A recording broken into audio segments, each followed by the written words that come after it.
Teorías eclécticas. Merecen citarse dos de ellas, la de la confianza y la de la responsabilidad. La teoría de la confianza postula que debe atenderse a la declaración de voluntad cuando el que la recibe tiene razón para creer que corresponde a la voluntad real del declarante. Pero si sabe que esta falta, no merece protección alguna y debe de estarse a la voluntad real.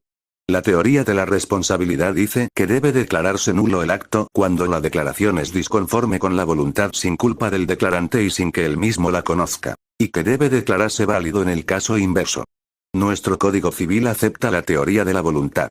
Así se desprende de diversas disposiciones suyas. Del artículo 1445, que dice que para que una persona se obligue a otra por una declaración de voluntad, se requiere que consienta en esa declaración y que su contenido no adolezca de vicio. Del artículo 1560 que dispone que conocida la intención de los contratantes, debe estarse a ella más que a lo literal de las palabras, etc.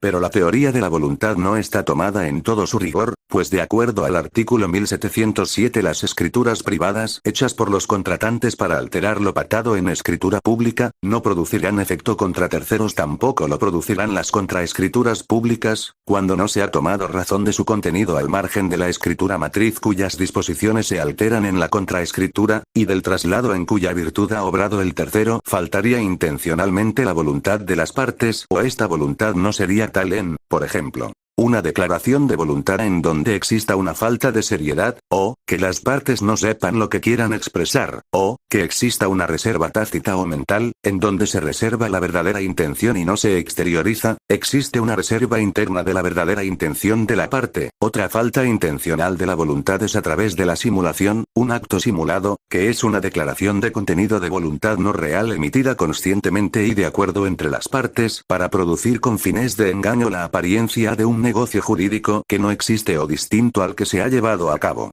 Para adquirir el dominio se requiere de un título traslaticio de dominio, que es el antecedente y un modo de adquirir. El principio de la autonomía de la voluntad rige en derecho privado y consiste en que las personas pueden celebrar los actos jurídicos que deseen determinando libremente sus contenidos y efectos.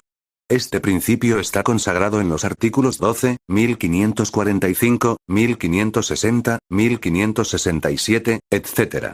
El artículo señala que podrán renunciarse los derechos conferidos por las leyes, con tal que solo miren al interés individual del renunciante, y que no esté prohibida su renuncia. El artículo 1545 indica que todo contrato legalmente celebrado es una ley para los contratantes, y no puede ser dejado sin efecto sino por su consentimiento mutuo o por causas legales. El artículo 1560 nos dice que la voluntad de las partes es el elemento básico y preponderante en los contratos, debiendo atenderse a ella para interpretarlos.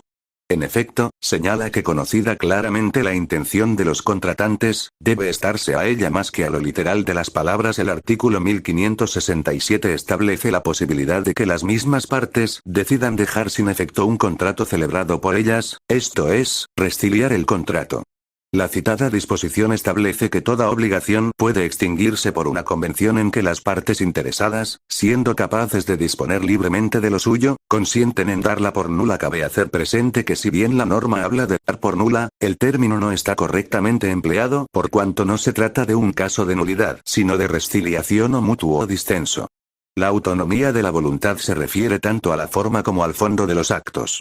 La autonomía de la voluntad en cuanto al fondo de los actos, se traduce en la amplia libertad que tienen las partes para estipular las cláusulas de sus acuerdos, los derechos y obligaciones que recíprocamente se imponen. Su facultad solo encuentra límite en el orden público y las buenas costumbres.